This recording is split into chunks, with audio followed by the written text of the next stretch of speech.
कथकली केरल की एक अद्वितीय शास्त्रीय नृत्य नाट्य कला है जो सदियों पुरानी परंपरा और गहरी सांस्कृतिक विरासत को अपने में समेटे हुए है। इस कला में कलाकार अपने चेहरे पर रंग बिरंगे मुखौटे जैसा विस्तृत श्रृंगार करते हैं, जिसमें हरे, लाल और काले रंगों का प्रयोग पात्र के स्वभाव और भावनाओं को दर्शाता है। हाथों की जटिल मुद्राएं, आंखों की भाव भंगिमाएं और शरीर की लयबद्ध गतिविधियां मिलकर महाभारत और रामायण जैसे महाकाव्यों की कथाओं को जीवंत कर देती हैं।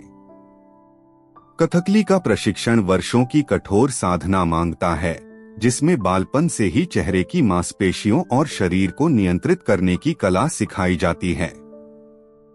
यह केवल एक नृत्य नहीं बल्कि एक समग्र रंगमंचीय अनुभव है जो संगीत, अभिनय और श्रृंगार को एकजुट करके दर्शकों को किसी अन्य ही लोक में ले जाता है।